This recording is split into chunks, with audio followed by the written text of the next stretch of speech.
नमस्कार मंडळी, झी मराठीवरील चला हवा येऊ हा कार्यक्रम लोकप्रिय कार्यक्रमापैकी एक आहे. जवळपास 10 वर्ष या कार्यक्रमाने प्रेक्षकांचं भरभरून मनोरंजन केलं.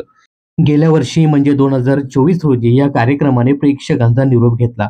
आता पुन्हा एकदा या कार्यक्रमाचं नवं सीझन लवकरच झी मराठीवर प्रेक्षकांच्या भेटीला येतंय.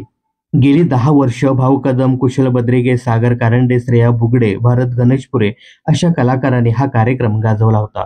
परंतु नव्या हंगामामधून भाऊ कदम आणि या कार्यक्रमाचे करते धरते निलेश साबळे मात्र दिसणार नाही. यामुळेच काही नवीन कलाकार चला हवा योद्याच्या दुसऱ्या हंगामात पाहायला मिळते. अशातच आता झी मराठीने काही व्हिडिओ शेअर केले आहेत.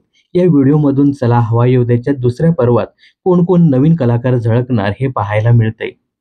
तर झी मराठीने एक व्हिडिओ शेअर केला आहे. या व्हिडिओमध्ये पुष्पाच्या लुकमध्ये एक अभिनेता चालतोय. हा अभिनेता दुसरा तिसरा कोणी नसून महाराष्ट्राचे हास्य जत्रा फेम गौरव मोरे आहे. झी मराठीने यापूर्वी शेअर केलेल्या प्रोमोमध्ये गौरवची झलक पाहायला मिळाली होती. झी मराठीने शेअर केलेल्या या व्हिडिओच्या खाली बऱ्याचशा नेटकऱ्यांनी कमेंट्स करत गौरव मोरे हाच या व्हिडिओमध्ये पाहायला मिळतोय असं सांगितलं आहे. त्याचबरोबर दुसऱ्या व्हिडिओमध्ये आणखी एक अभिनेता अगदी सुटाबुटात रुबाबदार पद्धतीने दिसतोय. त्याच्या हातामध्ये बंदूक आहे. या अभिनेत्याची दाढी आणि केस वाढलेले दिसत आहेत. पण हा अभिनेता दुसरा तिसरा कोणी नसून प्रियदर्शन जाधव आहे असं स्पष्टपणे दिसतंय. प्रियदर्शनने सुद्धा या अगोदर महाराष्ट्राची हास्य जत्रा या कार्यक्रमात काम केलं होतं.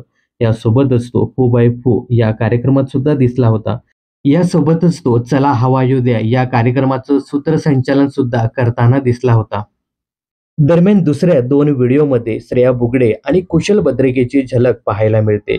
या अगोदरच या दोघांचे फेस रिव्हील करण्यात आले होते. तर अखेर महाराष्ट्राची हास्य जत्रा फेम अभिनेता गौरव मोरेची चला हवा येऊ द्यामध्ये एंट्री होते. याविषयी तुम्हाला काही सांगायचंय? यासोबतच प्रियदर्शन जाधव सुद्धा दिसणार आहे. प्रियदर्शन बद्दल तुमचं काय मत आहे हे सुद्धा कमेंट्स करून नक्की सांगा. मनोरंजन क्षेत्रातील अशाच फिल्मी अपडेट जाणून घेण्यासाठी चॅनलला सबस्क्राईब करा.